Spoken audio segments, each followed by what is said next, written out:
శాంతి. ఈరోజు సుఖము శాంతి యొక్క సాగురులైన శివబాబా, దాంతోపాటు బ్రహ్మబాబా ఇద్దరు కలిసి, బాప్ దాదా ఇద్దరు కలిసి పిల్లలకు సుఖము శాంతి మరియు సంతోషం యొక్క ఆధారం ఏమి అనేది అర్థం చేయిస్తూ ఏం ఆధారం చెప్పారంటే పవిత్రత అనేదే ఆధారము అని చెప్పారు. మరి ఈరోజు బాప్ దాదా యొక్క అవ్యక్త మహావాక్యాలను మనం రివైజ్ చేస్తున్నాము.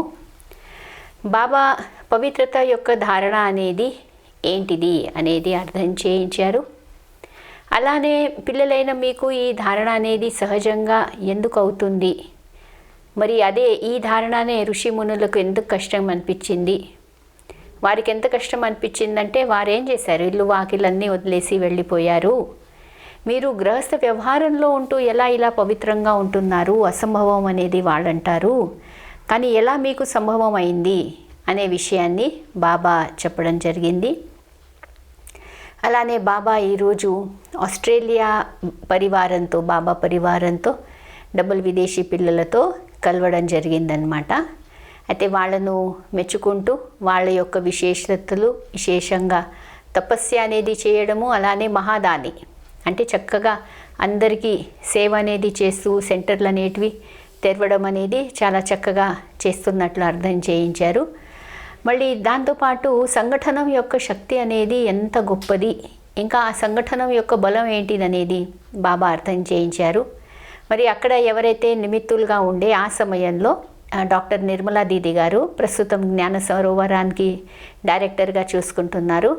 అయితే నిర్మలా దీది గారి గురించి బాబా చెప్పారనమాట. వారు ఎలాగా తపస్యాభావము, త్యాగభావం ఉందో, ఇంకా వారు కూడా ఇంకా బాబా జ్ఞానం తెలిస్తేనే ఈశ్వరీయ సేవలో ఎలా వచ్చేసారో, అయితే ఆస్ట్రేలియాలో ఉన్న పిల్లలు కూడా అటువంటి వాళ్ళే ఉన్నారు అని కూడా అర్థం చేయించారు. ఈ విధంగా బాబా ఈ మురళిలో మనకు సుఖము, శాంతి, దాంతోపాటు సంతోషం యొక్క ఫౌండేషను పవిత్రత, ఈ పవిత్రత యొక్క ధారణ అనేది ఎలా సహజంగా వీలవుతుందనే విషయాన్ని అర్థం చేయించారు. అంటే మురళి డేట్ వచ్చేసి సెప్టెంబర్ 13, 2020, రివైజ్ డేటు మార్చ్ 22, 86. సుఖ శాంతి और खुशी का आधार పవిత్రత. సుఖము, శాంతి మరియు సంతోషానికి ఆధారము పవిత్రత. ఇది మురళి యొక్క హెడ్డింగ్ ఉంది. అయితే బాబా అంటున్నారనమాట, ఈరోజు బాబా ఏ పిల్లలను చూస్తున్నారంటే అందరూ సర్వ హోలీనెస్ और హ్యాపీనెస్ బచ్చోं को देख रहे हैं. ఏ సభ ఉంది బాబా ముందు? అందరూ హోలీ పిల్లలు అనమాట, పవిత్రమైన పిల్లలు, అలానే హ్యాపీనెస్ సంతోషంలో ఉన్న పిల్లలు. అటువంటి పిల్లల్ని నేను చూస్తున్నాను. इतने बड़े संगठित रूप में ऐसे होली और हैप्पी दोनों विशेषता वाले इस सारे ड्रामा के अंदर और कोई इतनी बड़ी सभा व इतनी बड़ी संख्या हो ही नहीं सकती है. ఇంతమంది పిల్లలు, హోలీనెస్ ఇంకా హ్యాపీనెస్ యొక్క విశేషత ఉన్న పిల్లలు, డ్రామానుసారంగా ఇంత పెద్ద సంఘటనము, ఆ సంఘటన ఏదైతే ముందుందో అదైతే ఉంది. అలానే యావత్ విశ్వంతా, ప్రపంచం అంతట్లో ఎంతమంది బాబా పిల్లలు పవిత్రంగా ఇంకా హ్యాపీగా ఉన్నారు. ఈ సంఘటనాన్ని చూసి బాబా అంటున్నారు, నేను చాలా సంతోషపడుతున్నాను అని అంటున్నారనమాట బాబా. అయితే బాబా ఇప్పుడు పవిత్రత యొక్క డెఫినేషన్ గురించి అర్థం చేయించారనమాట. హర్ ఏక్ బच्चे के अंदर यह दृढ़ संकल्प है कि ना सिर्फ कर्म से लेकिन मन वाणी कर्म तीनों से पवित्र बनना है. పిల్లలకు దృఢ సంకల్పం ఉంది, జస్ట్ కర్మలోనే కాదు, కానీ మేము మనస, వాచ, కర్మణ 3 రకాలుగా కూడా పవిత్రంగా ఉంటాము అనే దృఢ సంకల్పము పిల్లల్లో ఉంది అని అంటున్నారు బాబా. ఇంకోటి, आप सबको పవిత్రతా की धारणा करना कितना सहज समझते हो. మీకైతే పవిత్రత యొక్క ధారణ అనేది ఎంత సహజం అనేది అనిపిస్తుంది, ఎందుకంటే బాప్ దాదా ద్వారా నాలెడ్జ్ మిली और नॉलेज की शक्ति से जान लिया कि मुझ आत्मा का अनादि और अति स्वरूप पवित्रता है. మీకు పవిత్రత యొక్క ధారణ సహజంగా ఎందుకు అనిపిస్తుందంటే, ఫస్ట్ అయితే బాబా మీకు నాలెడ్జ్ ఇచ్చారు. నాలెడ్జ్ ఇచ్చి అర్థం చేయించారు, మీరు ఆది అనాది స్వరూపంలో పవిత్రమైన ఆత్మలుగా ఉండే అందుకోసము ఈ విషయం మీకు అర్థమైంది, ఇంకా మీరు పవిత్రతను సహజంగా ధారణ చేశారు. అయితే అపవిత్రంగా అవ్వడానికి కారణం ఏంటిదనేది కూడా బాబా అర్థం చేయించారు. యహ సంగ దోష కా స్వరూప్ అపవిత్ర హై. అయితే ఎప్పుడైతే సంగదోషంలో వచ్చేస్తామో అప్పుడే అపవిత్రత అనేది వస్తుంది అని చెప్పారు. మరి దాని తర్వాత బాబా నాలెడ్జ్ యొక్క శక్తి ఏంటిది అని అర్థం చేయించి అన్నారనమాట. బాబా అన్నారు, మీకు ఏ జ్ఞానం లభించింది? స్వధర్మము, స్వదేశము, స్వతండ్రి, అలానే స్వస్వరూపము, స్వకర్మ, దీని యొక్క నాలెడ్జ్ అనేది లభించింది. తో నాలెడ్జ్ की शक्ति से मुश्किल अति सहज हो गया है. నాలెడ్జ్ యొక్క శక్తి ద్వారా ఏమైంది అంటే ఏదైతే కష్టం ఉందో అదంతా కూడా సహజంగా అయిపోయింది. దేని కారణంగా? నాలెడ్జ్ యొక్క శక్తి. ఏ నాలెడ్జ్ కలిగింది మనకు? స్వధర్మము. ఆత్మ యొక్క స్వధర్మం ఏంటి? ఆత్మ యొక్క స్వదేశం ఏది? ఆత్మ యొక్క స్వపిత ఎవరున్నారు? యథార్థమైన స్వరూపం ఏది? అలానే స్వకర్మ అనేది ఏది? సహజమైన స్వకర్మ అనేది ఏది? ఈ జ్ఞానం అనేది ఎప్పుడైతే మీకు అర్థమైందో ఇంకా అక్కడి నుంచి మీ ధారణ అనేది సహజంగా అయింది కదా అని అంటున్నారు బాబా. అయితే ప్రపంచమేమో పవిత్రంగా ఉండడం అనేది ఏమనుకుంటారు? అసంభవము. కొందరైతే అన్యాచురల్ అనుకుంటారనమాట. ఇది సహజమైన విషయం కాదు, ఇది నిసర్గంలో ఉన్న విషయం కాదు, ఇది అన్యాచురల్ పవిత్రంగా ఉండడం అనేది. కానీ పిల్లలైన మనము ఏం చేశాము? గృహస్థ వ్యవహారంలో ఉంటూ పవిత్రంగా సహజంగా ఉంటున్నాము. మరి ఆ విషయం చూసి సన్యాసులు కూడా, ఋషిమునులు కూడా బాబా అంటున్నారనమాట, ఏదైతే కష్టం అనిపించిందో వాళ్లకు మీరు సహజం చేసి చూపెట్టారు కదా అని బాబా పిల్లలను మెచ్చుకుంటున్నారనమాట. అయితే మీకు తెలుసు అనమాట, सारे विश्व के आगे चैलेंज से कह सकते हो कि पवित्रता तो हमारा स्वस्वरूप है. జ్ఞానం ఆధారంపై మనకేం ఆధారమైంది? కి పవిత్రత అనేది మన సహజ స్వస్వరూపం ఉంది అని. पवित्रता की शक्ति के कारण जहाँ पवित्रता है वहाँ सुख शांति स्वतः ही है. సుఖ శాంతి కారణం ఏంటిది? పవిత్రత. అయితే బాబా అంటున్నారనమాట, పవిత్రత ఫౌండేషన్ హై. ముఖ్యమైనది ఏది? పవిత్రత. అదే ఫౌండేషన్. పవిత్రతకు మాతా కహతే హేనా. పవిత్రతను ఏమంటారు? తల్లి అంటారు. మరి తల్లికి పిల్లలు ఎవరు? సుఖము ఇంకా శాంతి అని అంటారనమాట. ఇది గుర్తొస్తుంటే నాకు గుర్తొస్తుంది అనమాట. దాది జానకి గారని విదేశాలలో అడిగేవారనమాట, మీకు పెళ్ళయిందా అని. అయితే దాదిగారు హా అనేవారనమాట. మీ పిల్లలు ఎవరు అంటే సుఖశాంతి అనేవారు దాదిగారు. అయితే ఆ విషయం గుర్తొచ్చింది. ఎక్కడైతే పవిత్రత ఉందో, పవిత్రత అనేది తల్లి లాంటిది, సుఖము శాంతి ఏమో వారి పిల్లలు లాంటి వారు అని చెప్తున్నారు బాబా. అయితే బాబా అంటున్నారనమాట, ఎక్కడైతే పవిత్రత ఉందో, ఎక్కడ సుఖం శాంతి ఉందో అక్కడే ఉంటుంది. ఇస్లియే హ్యాపీ భీ హో, అందుకోసం సంతోషంగా కూడా ఉన్నారు. కభీ ఉదాసీ హో నహీ సక్తే. ఇప్పుడు ఇది మనం చెక్ చేసే విషయము. ఎప్పుడు కూడా ఏ విషయంలో కూడా బాధపడము అని, ఎప్పుడు కూడా సంతోషంలో ఉంటాము. ఎప్పుడు కూడా మనసు అనేది చిన్నగవ్వదు, ఎప్పుడు కూడా నిరుత్సాహితులుగా అవ్వము. ఇవన్నీ చూడాలన్నమాట. ఎందుకంటే బాబా ఏమంటున్నారు, ఎక్కడైతే పవిత్రత ఉందో అక్కడ సుఖశాంతి ఉంది, ఎక్కడైతే సుఖశాంతి ఉంటుందో అక్కడైతే సంతోషం ఉంటుంది. మరి ఆ పవిత్రత యొక్క ఫౌండేషన్ అనేది మనది ఎంత పవర్ఫుల్ ఉంది అనే విషయము ఎలా తెలుస్తుంది అంటే, మనం ఎంత సంతోషంగా ఉంటామో దాని ఆధారంపై మన పవిత్రత యొక్క ఫౌండేషను ఎంత గట్టిగా ఉంది అనే విషయము అర్థమవుతుంది అని బాబా చెప్తున్నారనమాట.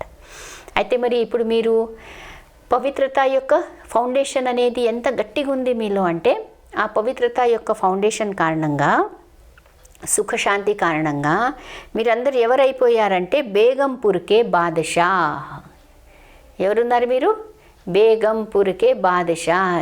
బాబా అంటున్నారు, ఎటువంటి అసంతోషం అనే ఉండడం అనేది మీకు అసలు తెలియదు. అసలు దుఃఖం అనేది లేని ఆ ప్రపంచము, ఆ దుఃఖం అనేది లేని వాళ్ళు మీరు బేగంపూర్ యొక్క బాదషాహలు ఉన్నారు, రాజులు ఉన్నారు అని చెప్తున్నారనమాట బాబా.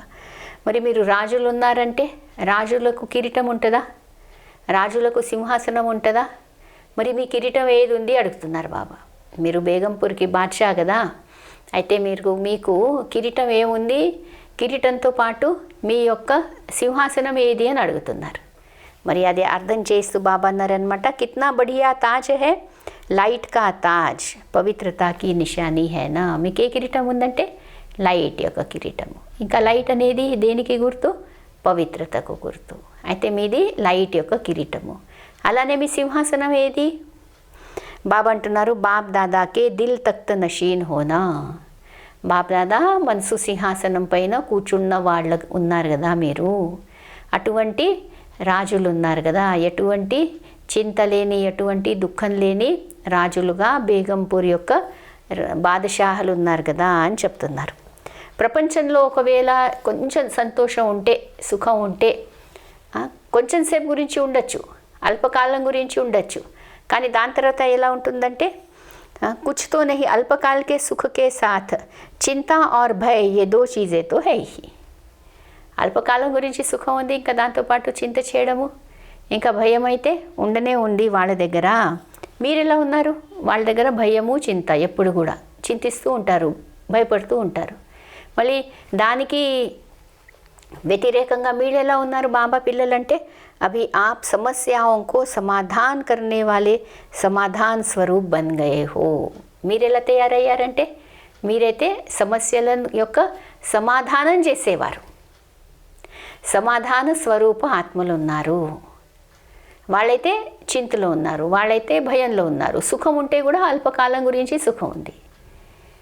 కానీ మీరు ఎలా ఉన్నారంటే, మీరైతే సమస్యల యొక్క సమాధానం చేస్తూ సమాధాన స్వరూప ఆత్మలు ఉన్నారు. మీ ముందు సమస్యలు ఎలా ఉన్నాయి అంటే, బాబా అన్నారనమాట, ఒక చీమలాగా ఉన్నాయి మీ ముందు సమస్యలు అనేటివి. అందుకోసము మీకు ఏ విధంగా కూడా దాని భయం లేదు, దాని చింత లేదు. మీరైతే సమాధాన స్వరూప ఆత్మలు ఉన్నారు అని చెప్పారు. ఇంకా నెక్స్ట్ బాబా ఆస్ట్రేలియా నుంచి వచ్చిన బ్రాహ్మణ పరివారంతో మాట్లాడుతూ వాళ్ళకి అన్నారనమాట, ऑस्ट्रेलिया वालों को बाप दादा सदा ही तपस्या और महादानीपन की विशेषता वर्णन करते हैं. ఆస్ట్రేలియా వాళ్ళంటే వారి విశేషత ఏంటిది?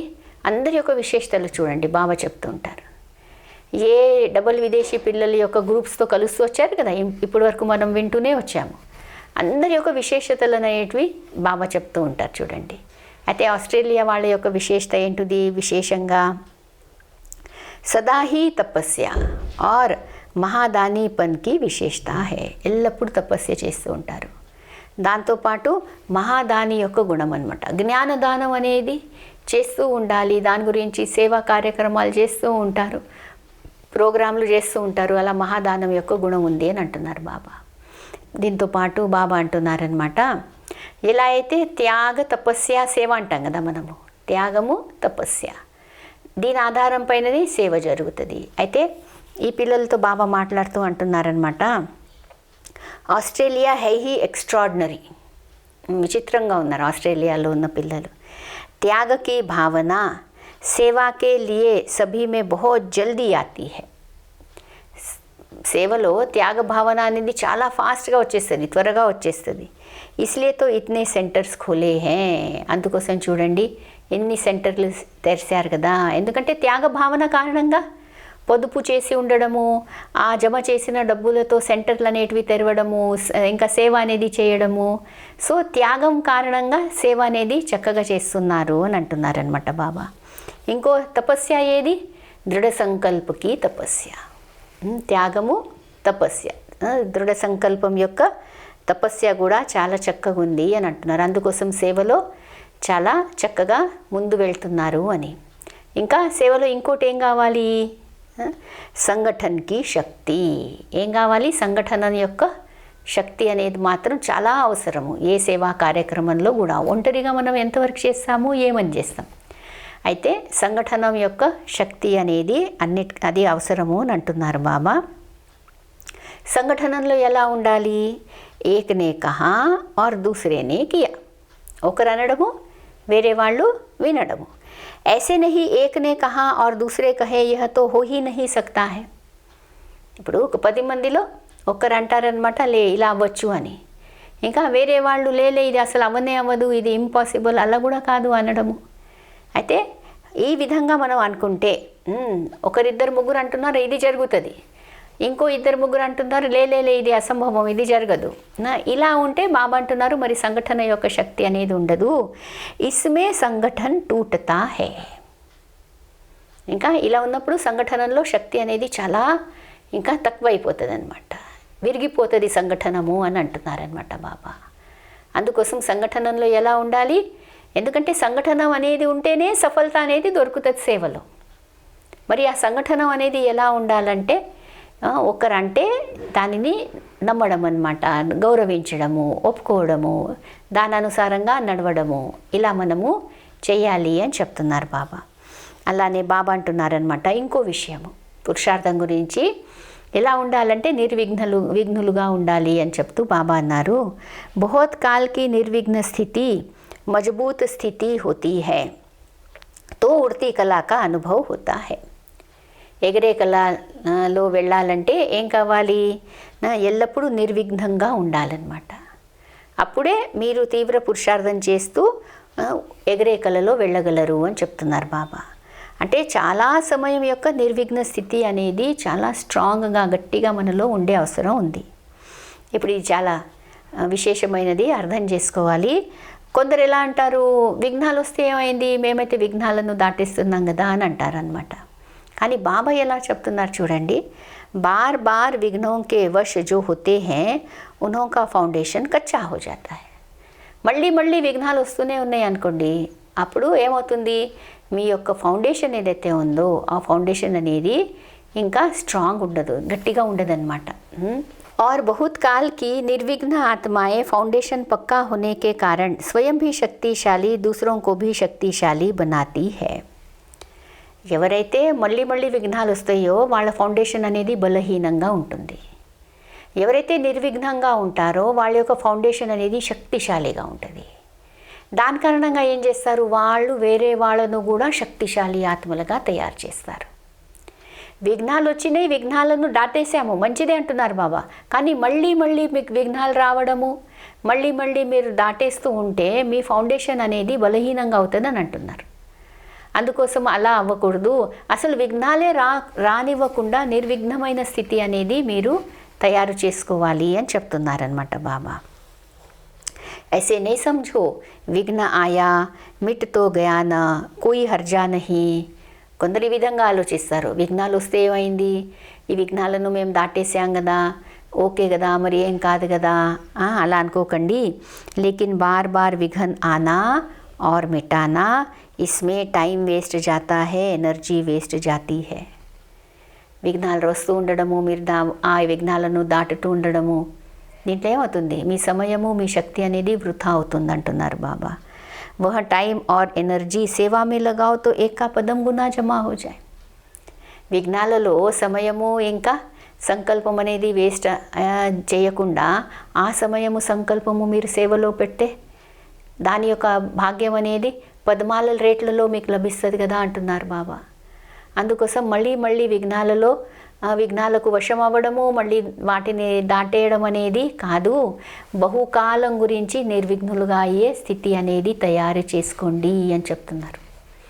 ఇది కూడా చాలా అటెన్షన్ ఇచ్చే విషయం. విఘ్నాలు వస్తున్నాయి, దాటుతున్నాము, కానీ బాబా అంటున్నారు ఆ విధంగా కాదు. ఆ స్థితి కన్నా ఉన్నతమైన స్థితి అసలు నిర్విఘ్నంగా ఉండడం, దూరం నుంచి విఘ్నం అనేది పారిపోవాలి.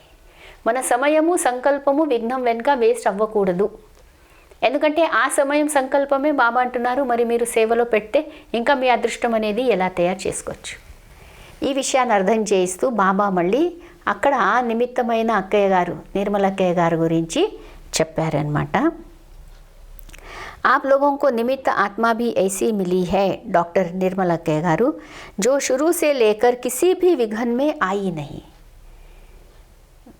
విఘ్న వినాశకుల గురించి చెప్తూ బాబా అన్నారనమాట, మీకు ఎవరైతే అక్కయ్య గారు దొరికారో నిమిత్తులుగా డాక్టర్ నిర్మల అక్కయ్య గారు, వాళ్ళు ఎల్లప్పుడూ న్యారా ప్యారా అతీతంగా ఉండడము, ప్రియంగా ఉండడం అనే ఈ స్థితి యొక్క అభ్యాసం కారణంగా ఏమైంది, కిసి భీ విఘ్నమే ఆయే హీ నహీ.